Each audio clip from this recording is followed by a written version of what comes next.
तो नमस्कार साथियों, आज एक ऐसे मुद्दे पर बात करूंगा। जस्ट 2 दिन पहले की बात है। भारतीय जनता पार्टी के प्रवक्ता ने लाइव डिबेट में बहन कुमारी मायावती, जो बीएसपी की राष्ट्रीय अध्यक्ष है, उनके लिए जिस तरीके का संबोधन किया, जिस तरीके से उनके लिए कहा, वो कोई एक छोटी घटना नहीं है। क्योंकि उस व्यक्ति ने कहा कि बहन जी भ्रष्टाचारी रही, बहन जी को मैंने मुख्यमंत्री बनाया, वो गलती हमारी रही। क्योंकि उस समय का राजनीतिक घटनाक्रम ऐसा रहा था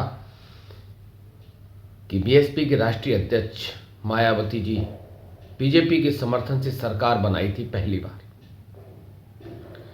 लोगों को लगता था कि जिस तरीके का बयान बीजेपी के प्रवक्ता ने दिया, उससे समाजवादी पार्टी को कोई खास असर पड़ने वाला है नहीं, क्योंकि उनका जो गठबंधन था वो टूट चुका है। लेकिन जस्ट इसकी तरह अगर देखा जाए तो अखिलेश यादव ने जिस तरीके से ट्वीट करके कहा और जिस तरीके से पूरी भाजपा को आड़े हाथों लिया, उसके बाद चंद्रशेखर ने गोंडा में कल कहा कि ऐसे विधायक को, ऐसे प्रवक्ता को जूतों से मारना चाहिए। कल की अगर बात करूं तो कल चंद्रशेखर गोंडा जा रहे थे। रास्ते में पत्रकारों ने जब सवाल किया कि बहन जी को एक सांसद विधायक ने, प्रवक्ता ने इस तरीके से कहा, तो चंद्रशेखर आग बबूला हो गए।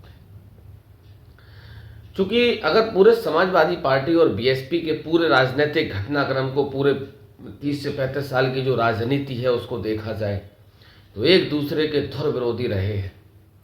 चाहे गेस्ट हाउस कांड का जिक्र बीजेपी बार बार करती रहती है, क्या समय रहा होगा, क्या दौर रहा होगा। उसके बाद सारी चीज़ों को भुलाकर देश हित में, संविधान के हित में, एससी ओबीसी माइनॉरिटी के हित में 2019 में आपस का गठबंधन हुआ सपा और बसपा का।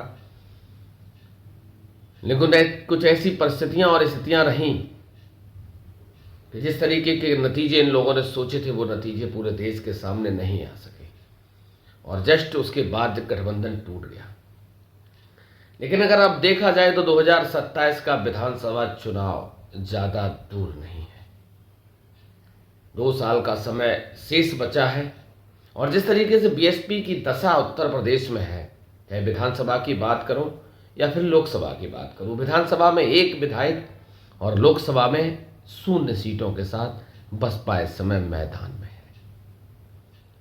वहीं दूसरी तरफ दलित वोट का रुझान या तो अखिलेश यादव की तरफ मूव कर गया, जो पढ़ा लिखा दलित समाज था। चूँकि मैं दलितों के गांव में लोकसभा चुनाव में बहुत ज़्यादा रहा हूँ, पढ़े लिखे समाज में दलितों के बहुत ज़्यादा रहा हूँ, जो मैंने महसूस किया है वो यही चीज़ें निकल के आई हैं कि जो पढ़ा लिखा दलित समाज है वो अखिलेश यादव के साथ चला गया।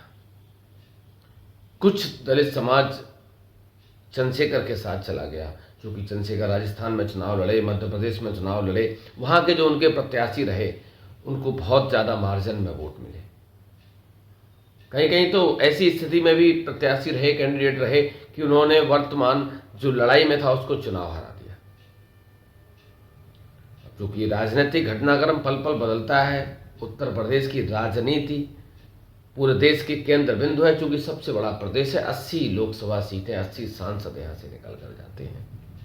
और यही कारण है कि चाहे भाजपा हो, चाहे कांग्रेस हो, सपा हो, बसपा हो, सबकी निगाहें उत्तर प्रदेश पर टिकी रहती हैं।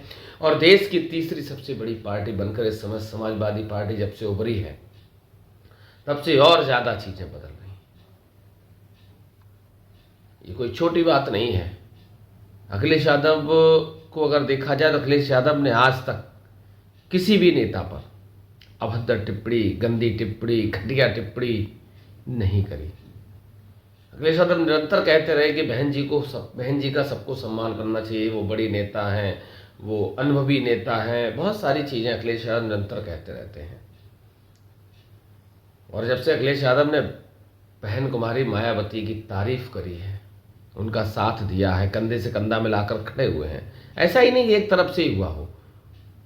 बहन जी ने अखिलेश यादव का धन्यवाद किया, सपा मुखिया का धन्यवाद किया। तो अब देखने वाली बात यह होगी कि आने वाले समय में उत्तर प्रदेश की राजनीति किस करवट बैठती है, ऊंट किस करवट बैठता है। क्योंकि 10 सीटों पे विधानसभा चुनाव भी है उपचुनाव है, कहीं सांसद बन गए थे, कहीं दिवंगत हो गए थे।